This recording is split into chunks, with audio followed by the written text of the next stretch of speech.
1 sur 3, c'est le nombre de femmes qui seront amenées au cours de leur vie à décider d'une interruption volontaire de grossesse, aussi appelée IVG. Vous allez entendre de vrais témoignages de femmes vous racontant cet instant de leur vie. Quel âge elles avaient, quelle était leur situation sentimentale à ce moment-là, quels étaient leurs projets. Bref, dans ce premier épisode, elles vont vous raconter comment elles ont pris cette décision, leur décision. Après ces témoignages, vous entendrez la parole d'une ou d'un médecin qui accompagne ou a accompagné ces femmes dans cette intervention. Bonne écoute. Je suis 1 sur 3. Je suis 1 sur 3. Je suis 1 sur 3. Salut Naïs. Salut, bienvenue. Merci. Donc bonjour, je m'appelle Naïs, j'ai 30 ans, je suis sage-femme, je vis à Versailles et il y a 10 ans j'ai eu recours à une IVG. En fait, à l'époque, donc, j'étais avec mon ex, je prenais une contraception, je prenais une pilule ostro-progestative.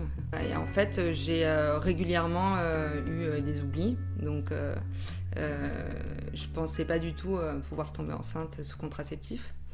Et il faut savoir qu'avec la contraception, quand tu l'arrêtes, tu as une hémorragie de privation. Donc même si tu es enceinte, des fois, tu continues de saigner. Et c'est exactement ce qui s'est passé pour moi.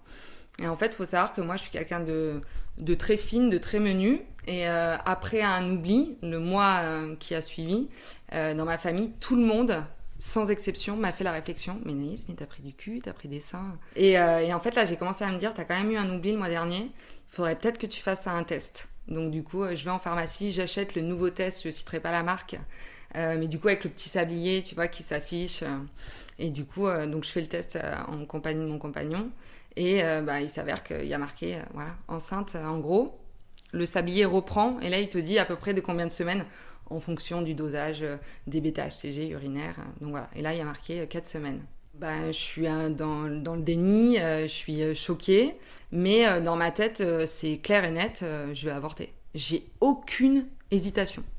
Donc mon mec à l'époque, qui prend le truc un peu à la rigolade, tu vois, il me pose une main sur le ventre, on va avoir un bébé. Et moi je suis là, mais non, mais en fait, d'une, c'est pas drôle, et de deux, faut que ça s'arrête, quoi. Je suis pendant mes études, je suis en première année de sage-femme, j'ai encore toute la vie devant moi, c'est inenvisageable. Le problème est que je ne sais pas où aller, dans le sens où quand tu es étudiante, tous les étudiants, donc de 1 à la 4e année, ils sont en stage, donc en planning, à l'hôpital, chez les gynécos. Et moi, en fait, j'ai pas du tout envie de croiser des étudiants de ma faculté. Et donc, je finis par aller au centre de planification. Bonjour, je suis enceinte, j'ai fait un test, qu'est-ce qu'on fait, quoi? Et en fait, à l'époque, donc en 2010, il y avait une semaine de réflexion obligatoire, que ce soit pour les mineurs ou les majeurs. Donc moi, j'étais majeure à l'époque. Et donc, du coup, je suis reçue par une conseillère conjugale.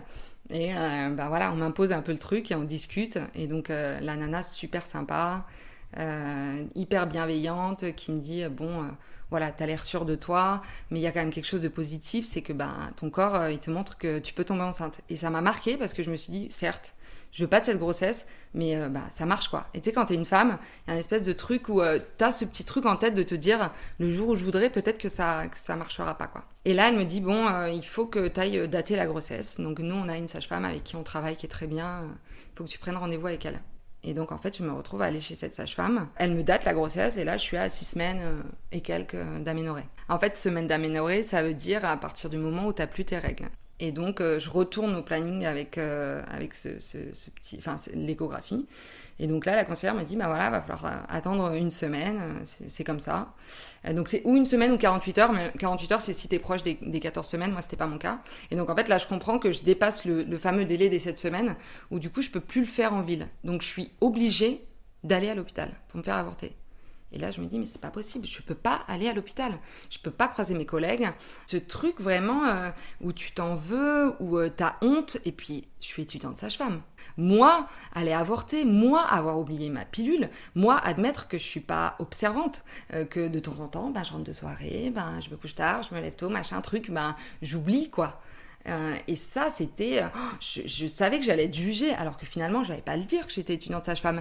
Mais vu que j'arrivais et que forcément, j'allais voir mes collègues, et forcément, coucou Naïs, qu'est-ce que tu fais là? Et je savais qu'on allait me mettre au pied du mur, forcément. Et ça, pour moi, c'était inenvisageable. Et en fait, là, je m'enterre dans un truc où je me dis, limite, ça va passer. Je rentre et puis les semaines se passent et je fais rien, quoi. Et mon mec, il me dit, mais enfin, il faut que tu te prennes en main, quoi. Et j'en parle à personne. J'en parle pas aux copines. Il y a vraiment que mon copain qui est au courant.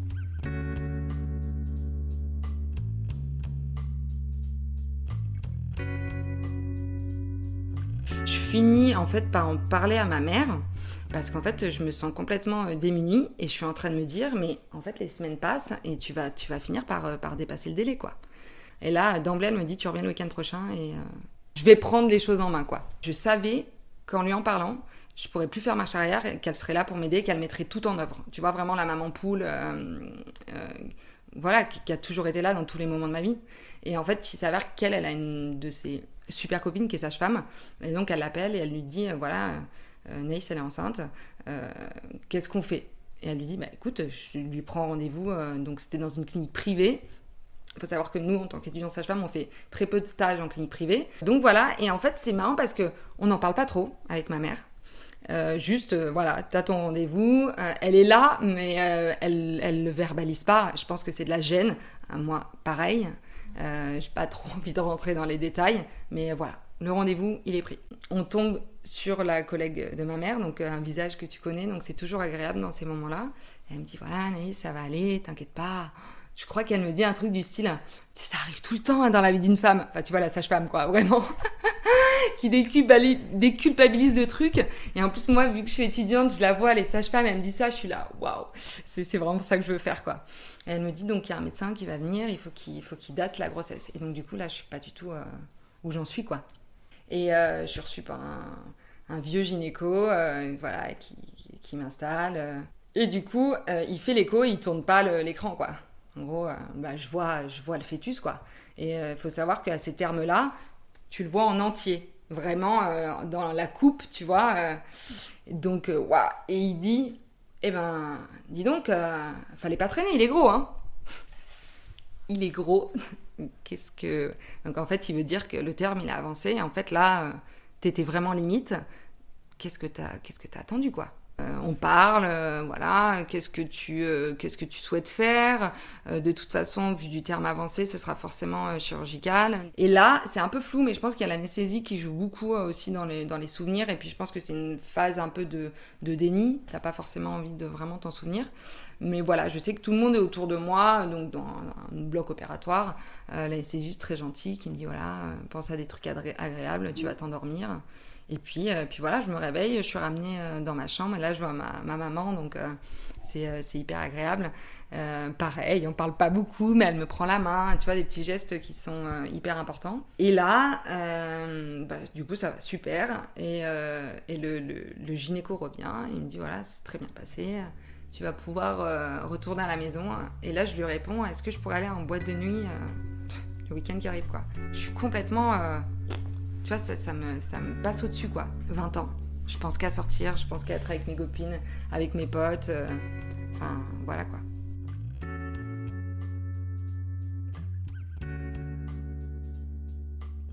Je suis en adéquation avec ce que je voulais faire. Et du coup, je subis pas. J'ai l'impression d'être libérée d'un poids. Tu vois, juste avant l'acte, les semaines, je m'imaginais ma vie avec un enfant et je trouvais ça horrible. Et je me disais, mais mes rêves, ils vont s'envoler. Je vais subir une grossesse, je vais subir cet enfant-là. Enfin, tu te fais des scénarios qui étaient absolument catastrophes. Donc moi, le fait de savoir que ça y est, je suis plus enceinte, je suis bien. C'est inenvisageable pour moi de ne pas en avoir, mais en avoir à 20 ans, c'est inenvisageable aussi. C'est-à-dire que, voilà, je viens d'une famille, on est un peu, je ne vais pas dire élitiste, mais dans le sens où on est 3, on a tous fait des études.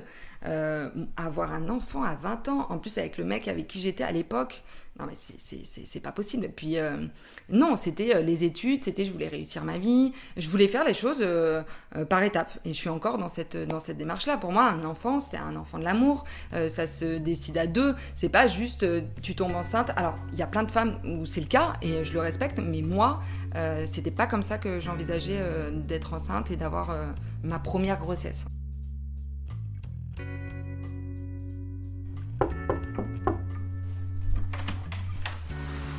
Bonjour, je t'en prie, entre. Je m'appelle Audrey, j'ai 29 ans et j'ai avorté il y a 9 mois.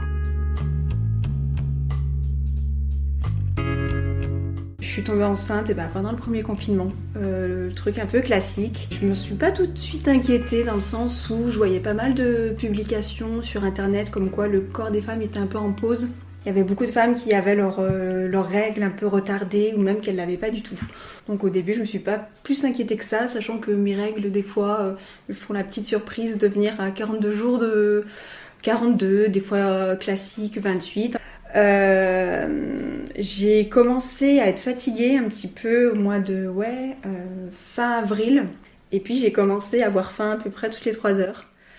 Donc j'ai commandé un test de grossesse. Le premier a été foiré, donc j'ai refait ça le lendemain et là positif. Alors après ça a été un peu dur à accepter le fait d'être enceinte, vraiment.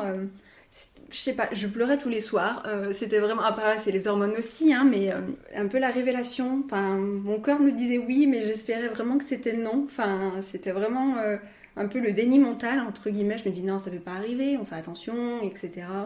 On regardait toujours par rapport à mon cycle, si c'était vraiment avant ma période d'ovulation, ou 2-3 jours avant, préservatif, 2-3 jours après, préservatif, et là je pense à cause du confinement, comme le corps était en arrêt, ça a dû décaler ma période d'ovulation et c'est pour ça que je suis tombée enceinte. Ou alors peut-être c'était dans le mois où j'ai mes règles qui étaient arrivées super tard, je ne sais pas. J'en parle à ma meilleure amie parce que je sais pas quoi faire. Vraiment le truc un peu débile. Ah mon Dieu, mais qu'est-ce que je fais ? Elle m'a dit d'en parler à mon conjoint et j'avais limite un peu peur de sa réaction. Pas dans le sens où tu m'as piégée, mais je sais pas. J'avais peur qu'il le prenne mal ou un truc vraiment débile. Donc j'ai attendu 2-3 jours, je crois, pour lui en parler. Et finalement, un soir, je lui en parle. Je me mets à pleurer, mais toutes les larmes de mon corps.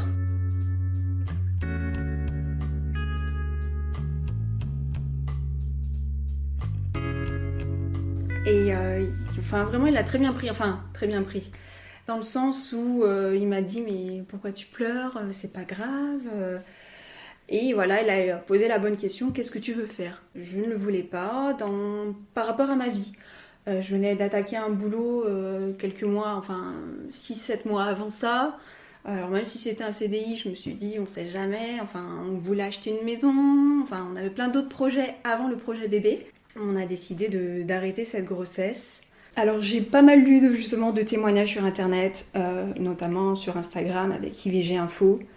J'ai essayé de trouver des infos, j'avais pas forcément d'amis proches que je savais qu'elles avaient avorté, donc un peu compliqué de poser des questions, et puis même j'avais pas forcément envie de le dire tout de suite aussi. Ah aussi je me souviens, à ce moment-là, j'avais vu un article sur Brut, je crois, où une personne avait appelé justement un numéro style planning familial, mais était tombée sur un numéro justement qui était contre l'avortement, et la personne au téléphone avait enregistré et elle disait mais non, avec un enfant on peut très bien réussir, si vous n'avez pas de travail, il y a les aides, etc. Et j'avais eu peur, dans le sens où imagine je tombe sur ça, et j'avais croisé un peu les informations du numéro du planning familial pour être sûre que ce soit le bon. Donc je prends rendez-vous au planning familial de ma ville, à Montélimar. Super. J'ai eu une dame au téléphone qui m'a demandé pourquoi je pensais être enceinte, est-ce que j'avais fait un test. Je lui ai répondu que oui, je lui ai décrit mes symptômes. Elle m'a dit venez, elle m'a donné un rendez-vous. Donc je me présente au planning familial. Là je suis reçue par un gynécologue, un homme âgé, âgé, les cheveux blancs, je pourrais pas dire son âge, mais on peut avoir un peu l'appréhension d'un un homme, je sais pas ce que c'est, pas du tout. Il m'a laissé parler de ce que je voulais, il m'a exposé les différents choix. Il m'a proposé une aide psychologique si j'en avais besoin. Après, je pense que j'avais 28 ans à l'époque, donc je pense, Enfin, il a su que c'était une décision réfléchie, que voilà, il n'y avait pas de pression de la part de ma famille ou de mon conjoint pour garder ou pas cette grossesse. Je lui ai dit que voilà, que mon conjoint et moi on était d'accord et que voilà, je souhaitais avorter. Ensuite, il me dit les différentes méthodes. Il y avait soit l'hôpital, soit médicamenteuse avec une infirmière, ou alors médicamenteuse mais chez moi. Par rapport à la situation sanitaire, etc., moi je choisis de le faire, prise médicamenteuse à la maison. Je sais que mon compagnon peut être avec moi, donc il n'y a pas de souci. Et puis voilà, il m'a rappelé à mon deuxième rendez-vous pour voir si l'avortement s'était bien passé, si j'avais encore besoin d'aide psychologique, et qu'aussi qu'à tout moment je pouvais les rappeler pour en parler avec eux si jamais je me sentais bien. Pas bien du moins, et non, au contraire, je les ai jamais rappelés parce que voilà, moi c'est totalement un choix voulu et assumé à 100%. Donc voilà, après j'ai une autre échographie pour voir si tout s'était bien évacué entre guillemets. C'était pas le cas. Donc voilà, des fois il reste des débris gynécologiques, mais à part des pertes de sang continuellement pendant à peu près un mois, j'ai pas eu de douleur, j'ai pas eu de quoi que ce soit. Le gynécologue m'a dit que ça arrivait très souvent et que ça allait s'en aller avec les règles. Donc dès que j'ai eu mes règles qui sont revenues, le débris est parti. Voilà comment j'ai fait mon avortement et que je l'ai très bien vécu. Parce que la vie, je sais pas si c'était un peu tout ce qui mettait contre moi, mais j'ai eu des problèmes au boulot. Mon boulot a voulu se séparer de moi. Et vraiment 10 jours après que je me sois fait avorter. Donc je me suis dit c'est peut-être le champ cosmique, je ne sais pas, qui voulait pas de cette grossesse, et d'un côté tant mieux. Je me suis dit j'aurais pas pu élever un enfant avec un salaire. Mon chéri si j'avais voulu garder cette grossesse, il m'aurait soutenue sans la moindre hésitation. Mais voilà, j'ai eu ça, puis j'ai eu des problèmes de dos aussi, vraiment tout s'est un peu enchaîné.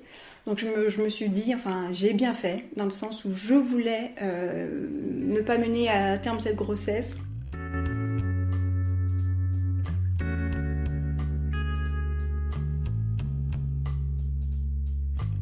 Alors je veux être mère dans un futur plus ou moins proche, on ne sait pas forcément quand, mais je sais que je veux devenir mère. Mais je savais qu'à ce moment-là, on en avait plus ou moins parlé avec mon chéri, parce que ça fait 5 ans qu'on est ensemble. Déjà, dès le début, on s'était plus ou moins mis d'accord si je tombais enceinte, qu'est-ce qu'on ferait. Moi, j'étais étudiante encore à l'époque, quand on s'est rencontrés, lui, il commençait à travailler. Donc les gens s'étaient dit, grossesse, si ça arrive, on souhaite pas la mener à terme. Et puis vraiment, le truc qui m'a un peu scotché, c'est que j'ai avorté le 1er mai, d'ailleurs, je m'en souviendrai toujours. Le soir, je n'ai pas pleuré. Vraiment, c'était passé. Et puis, vraiment, je me suis sentie soulagée, vraiment, de pas mener cette grossesse à ce moment-là de ma vie, quoi. C'est vrai que de plus en plus, j'en parle parce que un peu la pression sociale des amis, c'est pour quand le bébé, etc. Donc, surtout qu'on a des copains qui, eux, j'ai une copine qui est enceinte en ce moment, et puis, c'est vous les prochains, etc. Et non, c'est pas nous. Si j'ai voulu avorter, je leur ai dit, je suis tombée enceinte, on n'a pas gardé le bébé, c'est qu'on veut pas d'enfants tout de suite. Dès qu'on voudra des enfants, vous serez les premiers au courant, voilà. Parce que c'est vraiment une question d'être prêt, de choisir le bon moment, autant pour chacun, quoi. Après, chacun décide vraiment pour soi. Après, c'est choisir en tant que toi, qu'est-ce que tu veux. C'est surtout ça, je pense, le plus important. C'est pas par rapport à ce que tu veux ton chéri, ou ce que veut tes parents, ou ta religion, ou tes amis. C'est vraiment toi, en tant que personne, à ce moment-là, quand tu découvres que tu es enceinte, qu'est-ce que tu veux. Moi, c'était très rapide. Je savais que je voulais pas cette grossesse, et surtout prendre le temps de réfléchir, sachant que on a quand même le temps en France, même si on est un petit peu pressé et que il faudra peut-être des délais un peu plus longs, c'est sûr, mais tu peux largement prendre le temps de réfléchir à ce que tu veux. Je pense que l'avortement, c'est encore considéré comme un choix de dernier recours un peu grave, alors que pas forcément.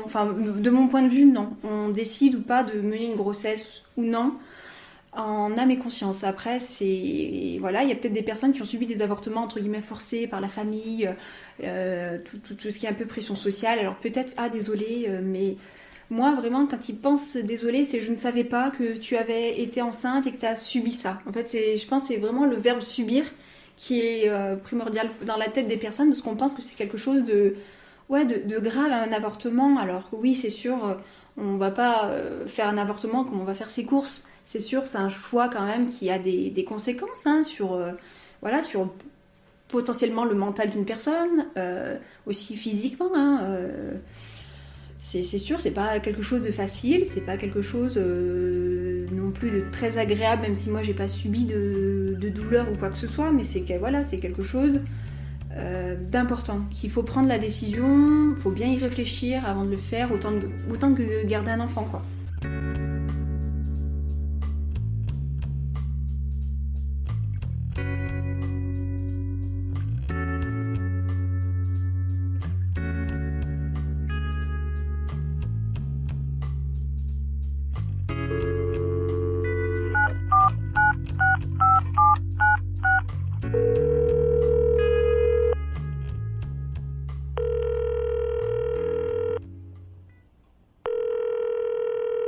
Je m'appelle Sophie Hérault, je suis médecin généraliste et je suis entre autres formatrice au réseau Revo, c'est-à-dire je forme le personnel de santé, les médecins et les sages-femmes à la technique de l'IVG, médicamenteuse et instrumentale, et à l'accompagnement et l'accueil des femmes. Une femme sur 3 dans sa vie aura une IVG, donc c'est quand même assez fréquent et ça ne se sait pas encore assez. Les femmes alors pas toutes, mais beaucoup ont quand même ont peur d'être jugées, sont culpabilisées, elles ont honte d'en arriver là. Alors ça s'est certainement amélioré par rapport à quand j'ai commencé il y a quelques dizaines d'années, mais ça reste encore très présent. Il y a vraiment toujours une culpabilité, un besoin de se justifier, même si on ne pose pas, moi je ne posais jamais la question aux patientes qui venaient pour des demandes d'IVG, pourquoi elles voulaient faire l'IVG, elles se sentent obligées de trouver une justification. Ça s'est amélioré depuis la loi de 2001 qui a rendu non obligatoire l'entretien psychosocial, car les femmes devaient prouver leur détresse à l'époque. Donc avant 2001, elles étaient encore plus culpabilisées, elles devaient vraiment dire non mais je vais me jeter par la fenêtre si je garde cette grossesse. Donc en fait on pouvait difficilement les aider parce que du coup elles nous servaient un discours qu'elles pensaient entendable par nous alors que c'était pas la peine, ça dépendait avec qui bien sûr. Maintenant il y a plus, d'une part l'entretien n'est plus obligatoire, mais en plus la notion de détresse a été supprimée du code de la santé publique, donc il y a quand même une amélioration, mais il reste encore des choses à faire. Il y a toujours cette clause de conscience spécifique à l'IVG qui fait que c'est quand même un acte à part. C'est leur choix, nous on est là pour les aider dans leur choix si elles ont des doutes, mais de toute façon on respecte leur choix quel qu'il soit. Je pense qu'il faut toujours être dans l'empathie, de toute façon, quel que soit le motif de la consultation, parce que souvent, on vient pour un motif et quelquefois il y en a un autre sous-jacent qui apparaît. Donc je crois que l'empathie, c'est très important. Il faut que la femme ne se sente pas jugée. Je pense que ça, c'est capital, qu'elle sente qu'on est là pour l'accompagner, pour essayer de faire au mieux pour elle, en fonction de ses souhaits et des possibilités à la fois techniques et liées au délai et liées à ses souhaits personnels. La question la plus importante, c'est si c'est son choix à elle. Donc, je dirais que ce qui est très important, c'est de la recevoir seule pour en être sûre, puisqu'il y a quand même des contraintes aussi parfois. C'est obligatoire d'être accompagné uniquement pour les mineurs qui ont besoin donc d'un référent, comme on dit, un adulte référent. Pour les autres femmes, si elles sont accompagnées, c'est plutôt bon signe, ça veut dire qu'elles ont quelqu'un qui peut prendre soin d'elles. Ceci dit, lors de la consultation, quelquefois les femmes souhaitent que l'accompagnant soit présent ou l'accompagnante, mais nous sommes tenus de faire sortir l'accompagnant pour obtenir le consentement, et c'est une bonne chose car il y a parfois des pressions, que ce soit pour les mineurs ou pour les majeurs, et en particulier lors de violences conjugales, quelquefois les les conjoints mettent une pression importante. Donc c'est très important de savoir que on fait toujours sortir l'accompagnant. Et c'est le moment de l'examen gynécologique qui est le plus facile pour faire sortir l'accompagnant sans qu'il se sente rejeté. Alors où aller ? On peut aller voir un médecin, une sage-femme, que ce soit en ville, en cabinet libéral, en centre de santé, en centre de planification ou dans un centre d'orthogénie à l'hôpital, un centre d'IVG. Un médecin ou une sage-femme qui ne pratique pas d'IVG, et c'est vrai que tous ne le pratiquent pas parce qu'il faut avoir fait une formation, avoir signé une convention avec un hôpital, ou certains ne le pratiquent pas parce qu'ils ne souhaitent pas le pratiquer, ils doivent diriger la femme vers une structure ou un cabinet qu'ils pratiquent. Ça fait partie de la loi. Les femmes peuvent aller bien sûr sur ivglesinfos.org. Il y a le site de Revo, sinon il y a le site de l'ANSIC, ANCIC. Il y a le site du planning qui donne une information fiable, neutre et qui permet d'éviter de tomber sur un site anti-IVG. Il y a le numéro vert que la femme peut toujours contacter pour avoir quelqu'un au téléphone. Je crois que c'est très important de pouvoir aussi avoir quelqu'un au téléphone. On peut regarder sur Internet, mais parfois on a besoin effectivement d'un échange verbal. Vous venez d'écouter Je suis une sur 3, un podcast de Revo, produit par Culot Créative. Pour plus d'informations sur l'interruption volontaire de grossesse, rendez-vous sur ivglesinfos.org.